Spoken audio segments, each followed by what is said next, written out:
नमस्कार दोस्तों, आपका स्वागत हमारे चैनल एग्ज़ाम तक में। तो सभी को गुड मॉर्निंग, राधे राधे, सत श्री अकाल और आदाब। तो दोस्तों, उम्मीद है कि आप अपनी पढ़ाई को अच्छी तरीके से कर रहे होंगे और अपनी तैयारी भी अच्छी तरीके से कर रहे होंगे। दोस्तों, आज हम करंट अफेयर की नई वीडियो आपके सामने लेकर आए हैं, जिसमें आपको हम करंट अफेयर, स्टैटिक जीके और कुछ वन लाइनर के रूप में प्रश्नों को बताएंगे, जो कि आपकी आने वाली परीक्षाओं के लिए महत्वपूर्ण अंक दिलाने में सहायता करेंगे। दोस्तों, वीडियो शुरू करें इससे पहले आप सबसे छोटी सी रिक्वेस्ट है, अगर आप हमारे चैनल पर नए हैं तो हमारे चैनल सब्सक्राइब करके बेल आइकन को ज़रूर दबाएं, जिससे हमारी वीडियो की कोई भी नोटिफिकेशन सबसे पहले आपके पास पहुंच सके। दोस्तों, अगले संडे को हम एक गिव अवे लाने वाले हैं, जिसमें आपको हम 10 आसान प्रश्नों में से 6 प्रश्नों को आपका आंसर देना है, जिसमें आपको 20 रुपये 6 आसान प्रश्नों के लिए दिए जाएंगे। जो जो लोग हम 6 प्रश्नों का आसान सा प्रश्न दिए जाएंगे, 6 प्रश्नों को उसमें आपको सही आंसर देने के पश्चात आपको 20 रुपये का गिव अवे दिया जाएगा। आपके गूगल पे या किसी भी नंबर पे आपके भेजा जाएगा। तो संडे को ये वीडियो अपलोड होने वाली है, तो उस दिन वीडियो को देखना बिल्कुल ना भूलें। तो चलिए आज की वीडियो को शुरू करते हैं। पहला प्रश्न आपका, विश्व योग दिवस किस दिन मनाया जाता है? तो इसमें जो आपका राइट आंसर है वो है आपका ऑप्शन नंबर बी, यह 21 जून को मनाया जाता है विश्व योग दिवस के रूप में। हाल ही में किसने अंडर 15 एशियाई जूनियर स्क्वैश चैंपियनशिप में स्वर्ण पदक जीता है? अंडर 15 एशियाई जूनियर स्क्वैश चैंपियनशिप, तो किसने स्वर्ण पदक जीता है इसमें? तो इसमें आपका जो राइट आंसर है वो है आपका ऑप्शन नंबर सी, अनाहत सिंह ने ये स्वर्ण पदक जीता है। हाल ही में किस शहर में भारत ने बिम्स्टेक प्रौद्योगिकी हस्तांतरण केंद्र की स्थापना को मंजूरी दे दी है? तो इसमें जो आपका राइट आंसर है वो है आपका option number B, Colombo Sri Lanka में स्थापना की मंजूरी दे दी है। वह खिलाड़ी जो हाल ही में T20 अर्धशतक लगाने वाला सबसे उम्रदराज भारतीय खिलाड़ी बन गया है? तो इसमें जो आपका राइट आंसर है वो आपका option number A, Dinesh Karthik. हाल ही में किस देश के तट पर दुनिया का सबसे बड़ा पौधा खोजा गया है? तो इसमें जो आपका राइट आंसर है वो आपका ऑप्शन नंबर बी, ऑस्ट्रेलिया में पौधा खोजा गया है। हाल ही में किस देश की तेज गेंदबाज कैथरीन ब्रंट ने टेस्ट क्रिकेट से संन्यास की घोषणा की है? तो ये किस देश से संबंधित है? तो इसमें जो आपका राइट आंसर है वो है आपका ऑप्शन नंबर ए, इंग्लैंड से संबंधित है ये। वर्ल्ड रिफ्यूजी डे किस दिन मनाया जाता है? वर्ल्ड रिफ्यूजी डे, तो यह किस दिन मनाया जाता है?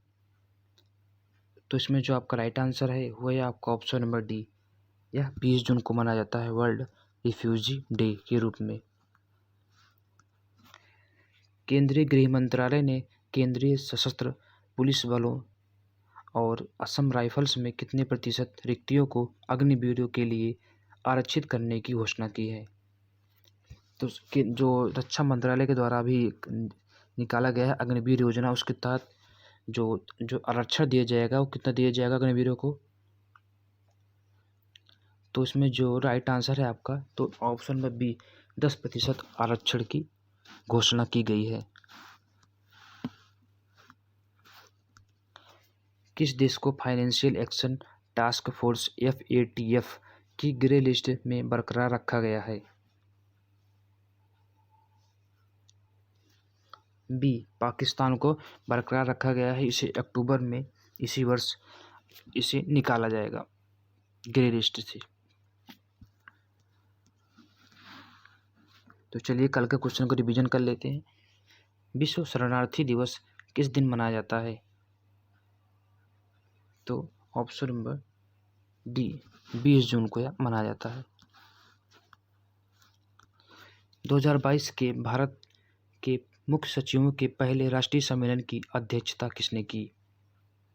मुख्य सचिवों के पहले राष्ट्रीय सम्मेलन, तो इसकी जो अध्यक्षता थी वो किसने की थी? तो इसमें जो आपका राइट आंसर है option number B, Narendra Modi, जो कि भारत के प्राइम मिनिस्टर हैं। 2022 BWF Indonesia Masters badminton championship में महिला एकल का खिताब किसने जीता है? तो इसमें जो आपका राइट आंसर है वो है आपका option number B, Chen Yufei, जिन्होंने यह खिताब जीता है।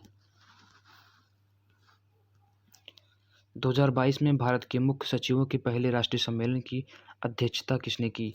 तो इसका है कि प्रधानमंत्री। भारत पहला यूरोपीय सुरक्षा और रक्षा परामर्श किस राज्य में आयोजित किया गया था?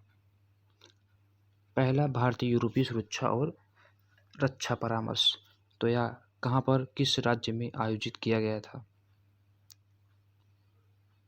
तो इसमें जो आपका राइट आंसर है ऑप्शन नंबर ए, ब्रुसेल्स, बेल्जियम में इसकी आयोजन किए गए थे। रूस किस देश को पछाड़कर भारत का दूसरा सबसे बड़ा तेल आपूर्तिकर्ता बन गया है?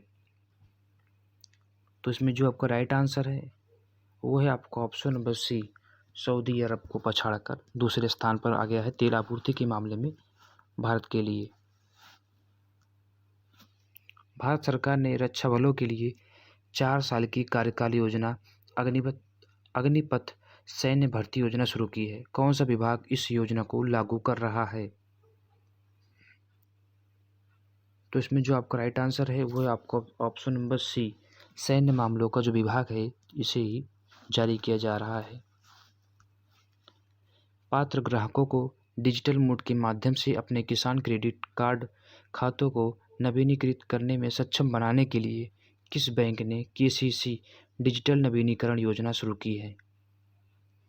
तो यह जो योजना शुरू की गई है तो किस बैंक के द्वारा ये योजना शुरू की गई है? तो इसमें जो आपका राइट आंसर है वो है आपका ऑप्शन नंबर ए, इंडियन बैंक के द्वारा इसे शुरू किया गया है।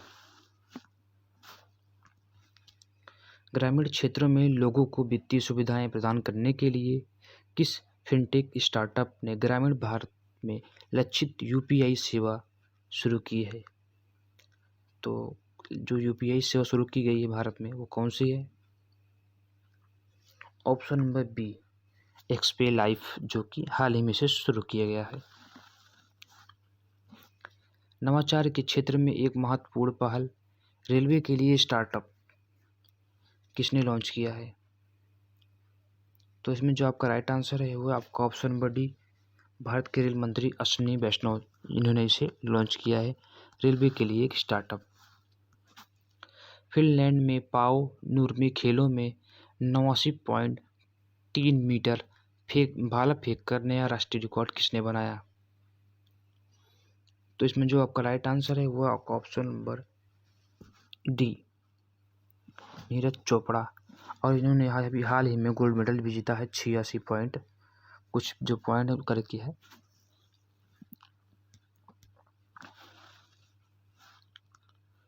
ड्रोन के लिए नीति को मंजूरी देने वाला पहला भारतीय राज्य कौन सा है? तो इसमें जो आपका राइट आंसर है वो है आपका ऑप्शन नंबर ए, हिमाचल प्रदेश। विश्व वृद्धावस्था जागरूकता दिवस किस तारीख को मनाया जा रहा है? तो इसमें जो आपका राइट आंसर है वो है आपका ऑप्शन नंबर बी, 15 जून को यह मनाया जा रहा है विश्व वृद्धावस्था जागरूकता दिवस के रूप में। किस बैंक ने अपनी केसीसी डिजिटल नवीनीकरण योजना शुरू की जिससे पात्र ग्राहक अपने किसान क्रेडिट कार्ड का नवीनीकरण कर सके? तो इसमें जो राइट आंसर है वो है इंडियन बैंक। 5G स्पेक्ट्रम की नीलामी कितने साल के लिए की जाएगी? तो इसमें जो आपका राइट आंसर है वो है आपका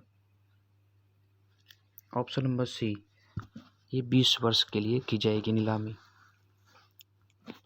अंतर्राष्ट्रीय परिवार प्रेषण दिवस किस तारीख को मनाया जा रहा है? तो इसमें जो आपका राइट आंसर है 16 जून को यह मनाया जाता है अंतर्राष्ट्रीय परिवार प्रेषण दिवस के रूप में। 2022 इंडोनेशिया मास्टर्स बैडमिंटन में पुरुष एकल खिताब किसने जीता है? तो इसमें जो आपका राइट आंसर है option number A, Viktor Axelsen ने जीता है यह खिताब।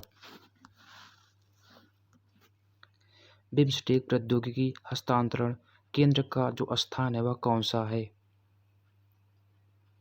तो इसमें जो आपका राइट आंसर है ऑप्शन नंबर सी, कोलंबो में इसका स्थान केंद्र है। NESDA रिपोर्ट 2021 में किस राज्य का समग्र स्कोर उच्चतम है? तो इसमें जो आपका राइट आंसर है ऑप्शन नंबर ए, केरल, जिसका समग्र स्कोर सबसे उच्चतम है। किस देश ने संयुक्त राष्ट्र कार्यालय में उपयोग किए जाने वाले बे फाइंडिंग एप्लीकेशन के प्रस्ताव को मंजूरी दी है? बे फाउंडिंग एप्लीकेशन, तो किस देश ने इसे मंजूरी दी है? तो इसमें जो राइट आंसर है ऑप्शन नंबर बी, भारत ने इसे मंजूरी दी है। गठित I2U2 ग्रुपिंग के सदस्य कौन कौन से देश हैं? तो इसमें जो आपका राइट आंसर है वो है आपका ऑप्शन नंबर ए, भारत, इजराइल, USA और UAE। क्षेत्रफल की दृष्टि से भारत का विश्व में कौन सा स्थान है? तो 7वां स्थान। जनसंख्या की दृष्टि से भारत का विश्व में कौन सा स्थान है? दूसरा। भारत के उत्तर में कौन कौन से देश स्थित हैं? तो चाइना है, भूटान है और नेपाल है। 3 देश स्थित हैं।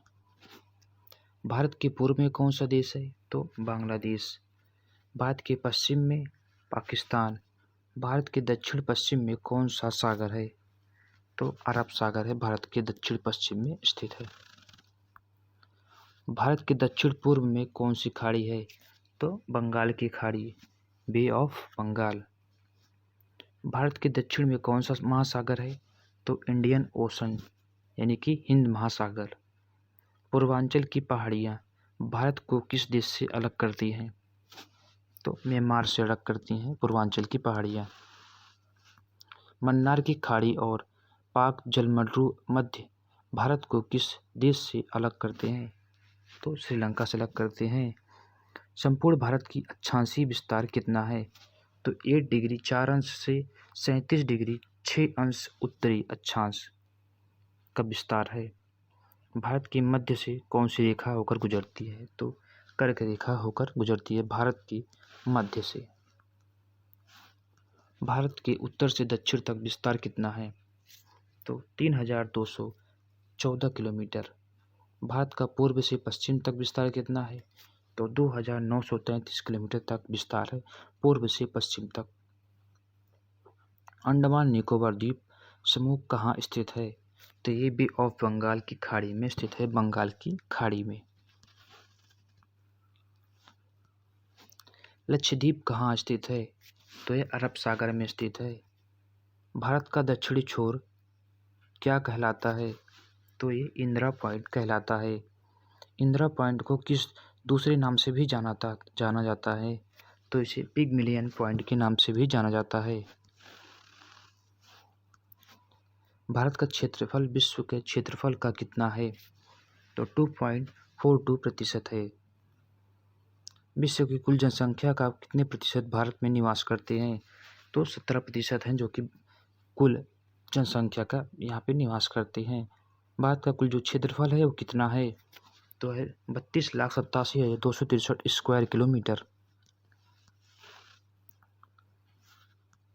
भारत की स्थल सीमा से कौन से देश लगे हैं? तो इसमें आपके बांग्लादेश, चीन, पाकिस्तान, नेपाल और भूटान जो कि ये देश लगे हैं। भारत की जल सीमा से कितने देश मिलती है? मालदीव, श्रीलंका, बांग्लादेश, म्यांमार और पाकिस्तान। तो ऑप्शन में आपको इस तरीके से दिया जा सकता है कि भारत की जल सीमा किन देशों से नहीं लगती, किस देश से नहीं लगती। तो उसमें आपको पहले पाकिस्तान दे दिया जाएगा, म्यांमार दे जाएगा, बांग्लादेश दे दिया जाएगा और लास्ट में आपको चीन दे दिया जाएगा। तो आपको चीन पे टिक करना है क्योंकि चीन से संबंध भारत की जल सीमा का नहीं है। कर्क रेखा किन राज्यों से होकर गुजरती है? कर्क रेखा भारत के 8 राज्यों से होकर गुजरती है। राजस्थान, गुजरात, मध्य प्रदेश, छत्तीसगढ़, झारखंड, पश्चिम बंगाल, त्रिपुरा और मिजोरम से होकर गुजरती है। भारत की मुख्य भूमि की दक्षिणी सीमा कितनी अंशांश है? तो 8 डिग्री 4 अंश है। भारत का मानक समय कहाँ से लिया गया है? तो जो भारत का मानक समय है वो इलाहाबाद के निकट नैनी नामक स्थान से लिया गया है। भारत के मानक समय और ग्रीनविच समय में कितना अंतर है? तो 5:1/2 का अंतर है भारत के समय में ग्रीनविच के समय में। भूमध्य रेखा भारत के दक्षिण छोर की दूरी कितनी है? तो 876 किलोमीटर। भारत की स्थल सीमा की लंबाई कितनी है? तो 15,200 किलोमीटर। भारत की मुख्य भूमि की तटरेखा की लंबाई कितनी है? तो 6100 किलोमीटर है इसकी लंबाई। तो दोस्तों आज की वीडियो यहीं पे समाप्त होती है। वीडियो कैसी लगी कमेंट सेक्शन में ज़रूर बताइएगा और कमेंट सेक्शन में ये भी ज़रूर बताएं कि आपके आने वाले कौन से एग्ज़ाम है, जिससे हम आपको महत्वपूर्ण से महत्वपूर्ण वीडियो बनाने का प्रयास करें, जिससे कि आपकी परीक्षाओं में महत्वपूर्ण प्राप्त कर सकें। दोस्तों कमेंट सेक्शन में ये भी बताइएगा कि आपको किन टॉपिक पर वीडियो की ज़रूरत है। आपके कमेंट सेक्शन से ही पता चलेगा कि आपको किन टॉपिक वीडियो की ज़रूरत है। हम प्रयास करेंगे कि आपकी टॉपिक के हिसाब से 100 most important topic wise question बताए जाएंगे, जो कि कम समय में और जल्दी में आपको बताएंगे, जिससे आपका टाइम वेस्ट ना हो और आप अच्छे क्वेश्चन को सीख सकें और अपनी परीक्षाओं में महत्वपूर्ण प्राप्त कर सकें।